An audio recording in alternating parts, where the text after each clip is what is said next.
মোস্তাফিজকে KKR নেওয়াতে KKR কে নাকি পুরা Bharat boycott করে দিচ্ছে।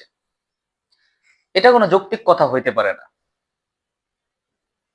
এটা কোনো যৌক্তিক কথা হইতে পারে না। কেন হইতে পারে না? দেখেন ভাই, ক্রিকেট এবং পলিটিক্স ২ টা আলাদা জিনিস। ক্রিকেটকে যদি আপনি পলিটিক্স এর সাথে মিলান, সেটা ক্রিকেটের জন্য ক্ষতিকর। আবার পলিটিক্সকে যদি আপনি ক্রিকেটের সাথে মিলাইতে যান, তাহলে কোনোভাবে সেটা আপনি কখনোই মিলাতে পারবেন না।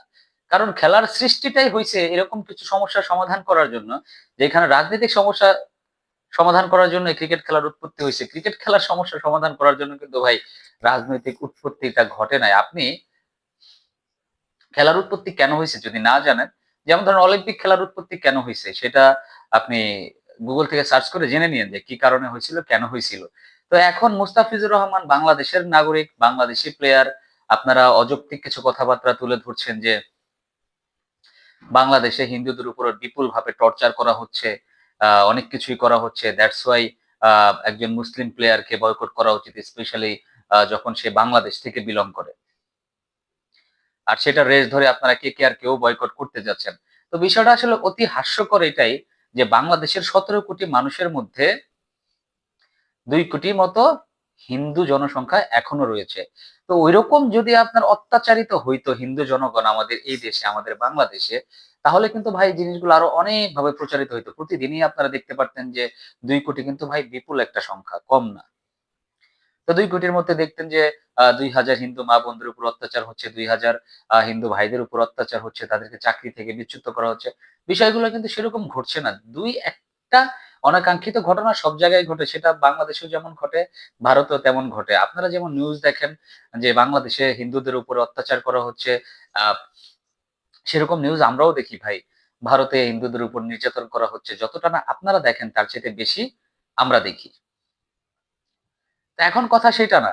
কথা হচ্ছে কেকেআর কে নিয়ে। কেকেআর কে কেন আপনারা বয়কট করবেন? কেকেআর কে যদি বয়কট করতেই হয়, বয়কট করতে হবে আইপিএল সকল ফ্র্যাঞ্চাইজিদেরকে। আইপিএল যারা এরেঞ্জ করে তাদের সবাইকে বয়কট করতে হবে। কারণ তারা তো কেকেআর এর চেয়ে তারা ভালো অবগত আছে যে বাংলাদেশের সাথে তাদের একটা রাজনৈতিক আ দ্বৈরিতা তৈরি হয়েছে, বৈরিতা তৈরি হয়েছে, একটা দূরত্ব তৈরি হয়েছে।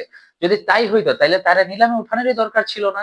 আপনারা ওইখানে আগে থেকেই ঘোষণা করে দিতেন যে আ নিলামে কোনো বাংলাদেশী প্লেয়ার থাকবে না বা থাকবেন না, তাকে নেওয়া হবে না। তাহলে আপনারা নিলামেই বা কেন নাম রাখলেন? আর সেই নাম রাখাতে যখন মোস্তাফিজুর রহমানকে ড্রাফট থেকে কিনে নিলেন, নিলামের মাধ্যমে অকশন থেকে, তখন আপনারা কেকেআরকে বয়কট করতে যাচ্ছেন। এটা কি আসলে স্টুপিডিটি বলব ভাই। আমি টোটালি স্টুপিডিটি বলব। কারণ যদি এতটাই দ্বন্দ্ব থেকে থাকে তাহলে উঠানোর কোনো দরকার ছিল না। আর উঠানোর পর একটা নির্দিষ্ট দলের উপরে আঘাত করাটার কোনো মানে হয় না। আর বিষয়টা এমন না যে আ কেকেআর সরাসরি চুক্তিতে মোস্তাফিজুর রহমানকে দলে ভিড়িয়েছে। বিষয়টা তো এরকমও না। ৯,২০,০০,০০০ যখন একজন প্লেয়ারের দাম ওঠে তখন এটা বুঝেই নিতে হয় যে তার পিছনে আরো কয়েকটা টিমও দৌড়িয়েছিল। তার তালিকায় সিএসকেও ছিল, দিল্লিও ছিল। তাহলে আপনারা কেন দিল্লি আর সিএসকে কে কিছু বলছেন না? কেন সিএসকে কে বয়কট করতে চাচ্ছেন না? কেন দিল্লিকে বয়কট করতে চাচ্ছেন না? কারণ তাদের টিমে মুস্তাফিজুর রহমান নেই। আর কেকেআর এর কথা যদি আলাদা করে বলতে যান, কলকাতা নাইট রাইডার্স, কলকাতার অধিকাংশ মানুষই বাংলা ভাষাভাষী কথা বলে। সেই ক্ষেত্রে কেকেআর এর টিম, শাহরুখ খানের টিম, তারা একটা বাংলাদেশের জনগণের একটা সাপোর্ট অবশ্যই পায়।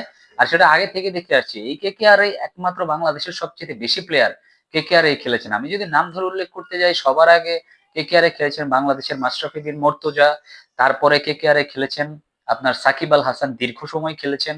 ২ বার চ্যাম্পিয়ন হওয়ার গৌরব অর্জন করেছেন। তারপরে লিটন কুমার দাস খেলেছেন। এবার কিন্তু আমাদের মুস্তাফিজুর রহমান সেই কেকেআরেই নিজের আস্তানাটা গাড়লেন। তো এই রাজনৈতিক ইস্যুগুলাকে ক্রিকেট খেলায় কখনো নিয়ে আসতে হয় না। আপনারা যারা অবুঝের মতো এই কথা বলছেন যে মুস্তাফিজুর রহমানকে বাদ দিয়ে দেন, মুস্তাফিজুর রহমানকে বাদ দিয়ে দেন। ভাই, আপনারা কি বলতে পারবেন যে আমরা অলওয়েজ ক্যামেরার সামনে বসে আপনাদেরকে গালাগালি করি? কিংবা আপনারা, আমার তো মনে হয় আপনারাই বেশি গালাগালি করেন আমাদেরকে। আমরা যদিও সেটা করি না। পার্সোনালি আমি তো কোনো সময় আপনাদেরকে গালাগালির নজরে দেখি না। আমি আমার কাছে অ্যাজ এ স্পোর্টস পারসন আমি আমার খেলার দিকটাকে আলাদা রাখি। রাজনীতি থেকে বিরত রাখি। রাজনীতি যারা করে সেটা রাজনীতিবিদদের কাজ। আর আমরা যারা স্পোর্টস লাভার আছি আমাদের উচিত খেলাটাকেই ভালোবাসা, খেলাটাকেই সমর্থন করা। কে কোন টিমে খেলছে, কাকে কোন টিমে নেওয়া হইলো, বিষয়টা এরকম না। আপনি যদি একটা জিনিস চিন্তা করেন এরকম রাজনৈতিক দ্বন্দ্বগুলা যদি ক্রিকেটের মধ্যে অলওয়েজ থেকেই যায়, তাহলে ভাই দেখবেন day by day, day by day, day by day ক্রিকেটের অধঃপতন হচ্ছে। উন্নতি তো দূরের কথা, অধঃপতন হচ্ছে বরঞ্চ সেই ক্রিকেটীয় আমেজটা কিন্তু আর থাকবে না। আপনারা ধরে রাখতে পারবেন না। এই হচ্ছে কথা। সো মোস্তাফিজুর রহমানের উপরে রাগ করার কিছু নাই, কেকেআর এর উপরও রাগ করার কিছু নাই। এটা কেকেআর এর কোনো দোষ না।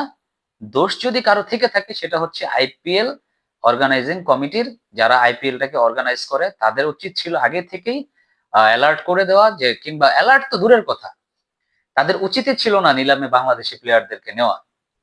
তাদের উচিতই ছিল না। যদি এখন এত সমস্যা হয়ে থাকে তো। আর যেহেতু তাদের কোনো সমস্যা নাই, তাইলে আপনার আমার সমস্যায় তাদের কোনো মাথা ব্যথা হওয়ার কোনো বিষয় না। সবাই ভালো থাকবেন, সুস্থ থাকবেন। আসসালামু আলাইকুম।